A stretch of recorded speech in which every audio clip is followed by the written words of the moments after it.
Hello. Welcome to the Shoe Snob Podcast. Here we are with a new episode. Today I want to talk about a subject that I've been wanting to write about for a long time, but I just never got around to it. Maybe because in the written version, there's not a lot of photos I can put, and a bunch of text is quite boring. So it's probably better spoken about, and that is kind of the menswear shoe blogger, really bloggers in general. Blogging is a relatively new thing. Maybe let's say the last 15 years. I mean, I started my blog in 2010, so 12 years ago. And I was really among the first, definitely shoe blogs, menswear blogs in general. There was a suitable wardrobe.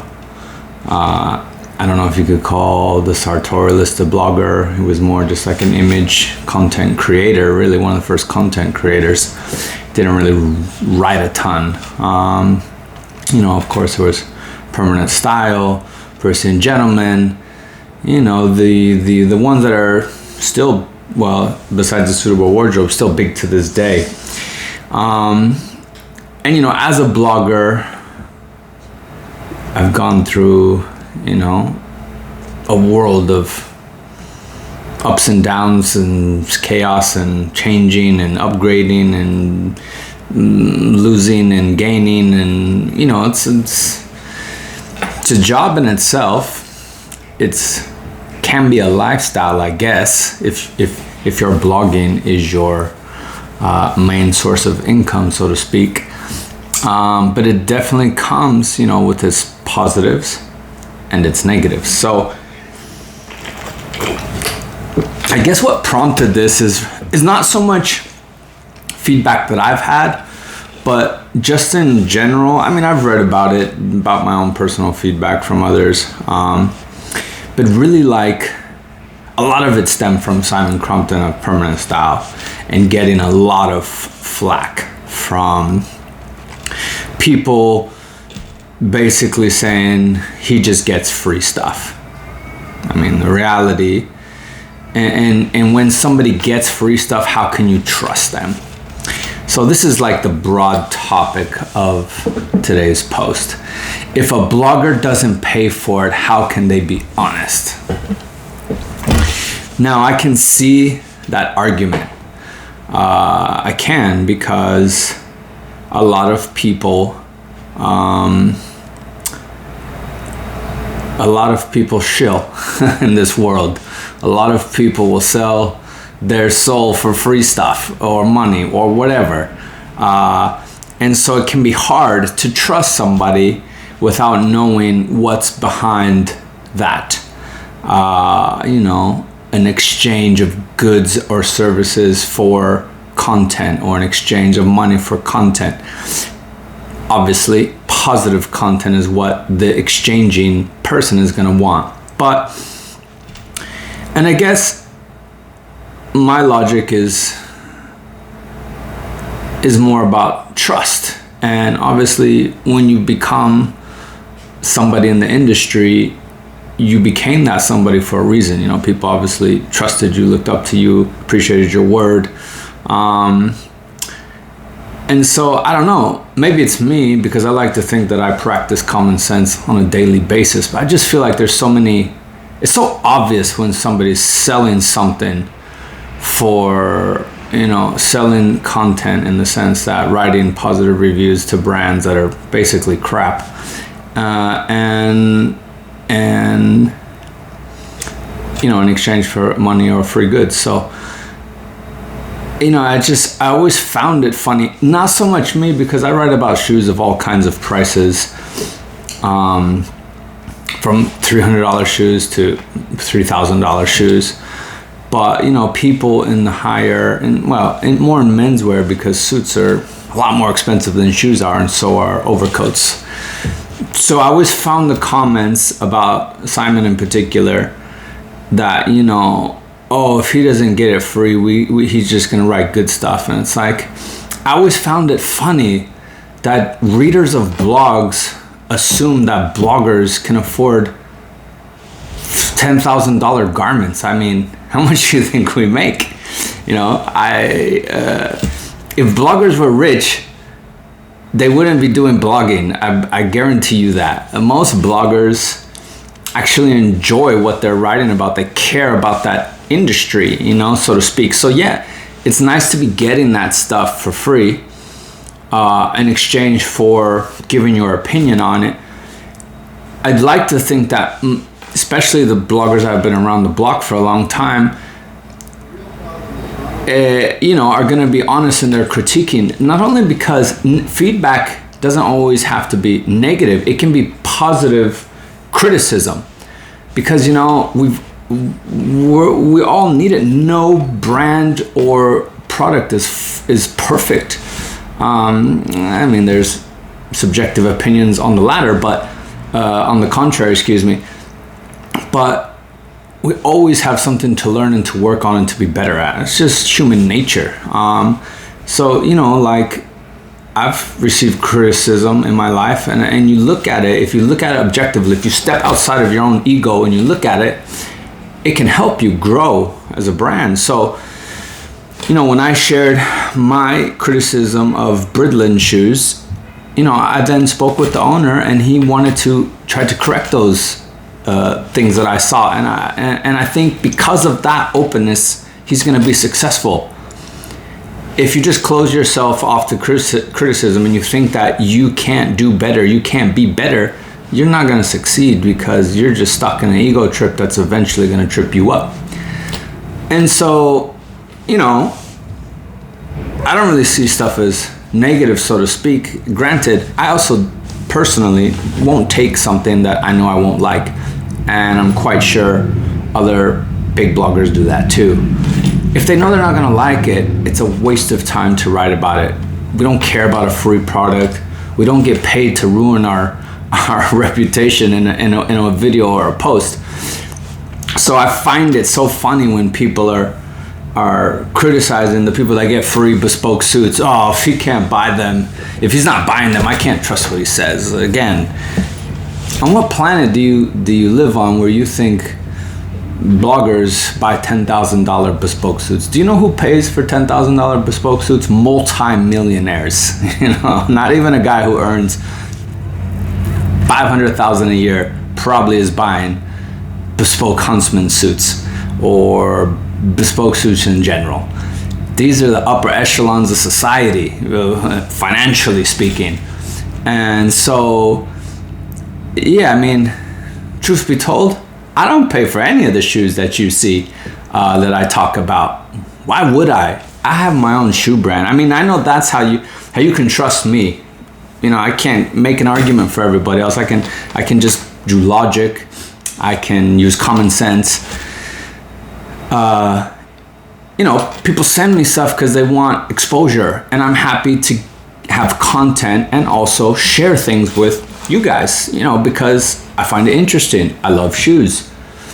Now, I'm not so egotistical to think that my shoe brand is the end all be all for the entire world. No, people have different tastes, different ideas. I love my shoes, and of course I'm going to be biased of my shoes over the whole entire industry, but I'm not so egotistical to think that everybody else is going to love my shoes the way I love my shoes, right? I'll have my followers and I'll have my people who don't like it, and that's normal.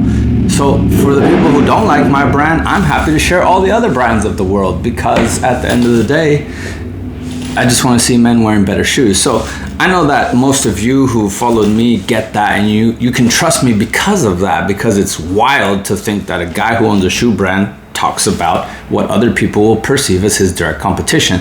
But then the other bloggers of the world who don't have their own companies and who just talk about other brands, another thing you probably forget to mention is, you know, I use Simon because I know Simon gets a lot of flack. I've read his comments, I've read feedback, and I think it's a good indication. You know, there's the Kirby Allisons, the Hugo Giacomes, Simon Cromptons.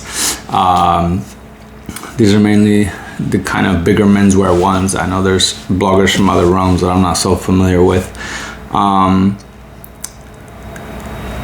That ultimately probably get mostly free stuff. I think Simon, because of this whole subject, has been more critical because I think he's received so much flack. Like almost on purpose to make it, which I think I have too, because at the end of the day, when you do unboxing videos and everything is good, people just think, oh, you just always say something good. Yeah, that's because I try not to take brands I know are gonna be garbage. Why would I want to present you garbage? You know, it doesn't make logical sense. I'm here to promote the finest shoes of the industry. So you don't know how many brands write me asking me to show their stuff and how many I say no to, because it's just not, it doesn't interest me. It doesn't interest me for you. But so what I was gonna say is, at a certain point, like, I probably have 250 pairs of shoes. At a certain point, you don't even care about getting those products. So you're not writing about it because it was free, and you're gonna only write good because it was free, because in reality, you don't even need it. I mean, ask yourself, how many gray suits does Simon Crompton probably have? 50, 20, 40? You probably don't need more than 10, you know? And so there's also that aspect. It's like, at the end of the day, you don't need what they're giving you for free. You do it because you appreciate it. You need it for content. You like to spread the word. You want to show new makers. You do it for your blog. It's not to get free stuff. Nobody does this to get free stuff. I'm sure there are people who do, but they don't last because it's obvious. To get paid, of course, the bigger you are as a blogger, you have to get paid. Websites cost money. Developers cost money. Hosting costs money. Content costs money. Good cameras, good microphones, good video sets, good everything to order to make this content. None of it's free. There's no free anymore. The world has ensured that. I built the blog free. Just taking crappy photos from my cell phone, slowly but surely upgrading to better cameras. But the beginning was just free. It was just my time and my thoughts. Now I need to buy microphones. I need the latest phone to have the best video. I need the best camera to take the best photo. I need hosting, developing, this, that, the other. Every plugin costs money. Everything costs money these days. Nothing's free. So at the same time, we have to monetize. You know, you do that with your sponsors. And chances are the sponsors that you have are people, it could be people, brands that you feel aligned with, in the sense that you believe their product is worthy of living on your site, so to speak, or being more frequently represented because you think that brand brings value to the industry.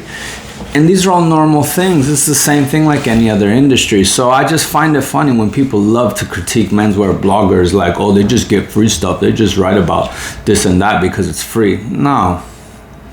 Yeah, there are some people out there, but not the ones that have stood the test of time. The ones that are here after 5 or 10 years. You know how many bloggers have started blogs and quit after a year? Because it's not easy. It's really not easy. It's demanding, very demanding.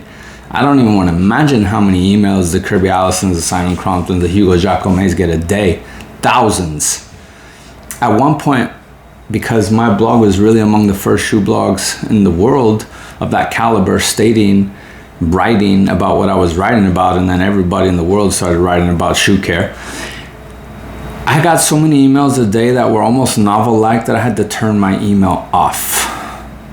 I got trolls because I didn't respond to emails. I'm sure these stories, if the Simon and the Kirbys and the Hugos listen to this video, they're gonna know exactly the same thing, because I'm sure they've experienced. I'm sure these people who say negative things about Simon are his trolls because maybe he didn't respond to an email of theirs. It's a sad world we live in, but everybody's offended for everything. So I know my followers are great. You guys always build me up, say positive things. Gone are the days that I have trolls, mainly when I lived in England. I don't know why, but there seems to be a lot of trolls in England. At least that's what I experienced. I used to have trolls on Styleform, and those were the American ones who lived in California, I think. I don't really have many trolls anymore, which is great. But the reality is, the menswear bloggers that have been around for a long time, they're not shills. It may seem like it sometimes. Granted, at the same time, you could build a great relationship with somebody and then their product can be okay but not great. And it's not like you want to go on and rip them to shreds publicly. You want to help them get better. You know, so you try to educate through positive criticism. If you're just going on places to watch bloggers rip apart people, I don't know. I mean, that's pointless. And again, we're all different, so we all have our subjective experiences. What I can find an experience with a shoe brand great, while somebody else has a horrible experience. So you may go on there expecting somebody to slag off another company because you had a bad experience, but that doesn't mean somebody else had a bad experience. You know, sometimes we just get lucky or unlucky. So the point really is that the menswear bloggers of the world, that's not to be confused with the influencers of the world, a word that I can't stand. You know, I come from a before Instagram generation, and I find the whole Instagram generation quite sad, to be honest. It's great in one aspect. It's great how people can build brands off Instagram, but I do feel like a lot of genuine content was lost in the world because of Instagram, and because how they push us to just be TikTokers and short videos that you can't really say anything in and show anything in, and it's really just for visual mind-numbing content. But so yeah, the actual menswear bloggers who are, maybe they consider themselves editors now or journalists, I don't know. People I don't think like the word blogger. I don't care. You call me a blogger, it makes no difference to me. I'm not an editor. I don't have a background in journalism or writing. Frankly, I'm barely good at it. But trust that a lot of what we do because we want to grow the industry. You don't grow the industry by shilling, by just saying good things. You hurt the industry in the long run by promoting bad stuff, by lying, by just saying, oh, it's great because it was free. No, it's not the way it goes. Yes, things are free. You can't expect a guy like Simon to afford a 10 grand suit. In reality, you can't expect a guy like me to buy a $3,000 bespoke shoe. I wouldn't. I don't have that kind of money. Not to mention, I have my own shoe brand. So when I write about it, it's not because I'm so enthusiastic that I got a free pair. No, it's because I'm trying to give honest feedback about ABC Maker to give all of you guys the thoughts on whether to not or to buy from them. So, you know, it's not that, oh, you can't trust us because it was free. It has to be free if you really want the content, because none of us are multimillionaires as far as I know. I mean, I've met all these people that I'm talking about. Sure, maybe some of them live comfortable lives, but definitely no millionaires. I can guarantee that one. So, yeah, you know, menswear bloggers, good ones, real ones. What's the word, blogger? What's a better word? I don't even know. There's so many words these days. But, you know, I think the only one that I know that actually pays for the shoes is Jesper, because Jesper actually likes the very finer things in life, and those Japanese bespoke makers don't just give out free shoes. So you can let Jesper at least put in his blood, sweat, and tears into those pairs, because he's forking out a couple grand. But yeah, so the point is, you know, unless you're a terrible judge of character, I feel like it's really easy to see who's shilling and who's being honest and who's telling things with, you know, truth behind it. And again, at the end of the day, when you get so big and you have so many brands bombarding you to put their product on your site, it's not easy in itself, you know. I think, and I'm not, you know, here trying to say poor us, poor me, poor bloggers, you know, they got it hard, but it's also not easy when you're big. It's a lot of responsibility. It's a lot of work. It's a lot of potentially insulting people by denying them. So you don't know actually what we go through in the backgrounds of saying no to countless brands that want us to write about them or showcase their stuff. So yeah, stop expecting us to be able to afford the products we write about. It's like waiters who think they're living the life of the people who eat in their fancy restaurants. It's not, doesn't correlate. We are multi-millionaires. We do this because we enjoy it, we like it, you know? My blog is just my side project as I build my brand in reality as my day job. And I do this because even if somebody's not wanting to wear a pair of my shoes, I'm at least hoping they're wearing, you know, another brand that I respect, not the garbage of the industry that sells you a name and an idea, you know, a brand that actually sells you value for your money. So, the moral of the story, not all menswear bloggers are shills. Just because we get free stuff doesn't mean we're saying only positive things. A lot of times if we're very picky with who we choose to speak about, that means we're only speaking about quality brands, which means a lot of times there won't be so many negatives to talk about. It's only the crappy stuff that has negatives. Good brands that sell good products, that have good people behind them and give good value for money, it's hard to cut them down because they're doing well. So try to understand that. I don't know, I've wanted to talk about this topic for a while. Not that I need to be the defender of all bloggers, but I just feel like sometimes some bloggers get a lot of unnecessary flack. I don't anymore. So I thank all of you for treating me well and giving me support. I know there's some of you that don't like me, and hey, that's okay. It comes with the territory. Doesn't bother me. So anyways, wishing everybody a great day. Thank you as always for tuning in, and do stay tuned for more. Take care. Bye-bye.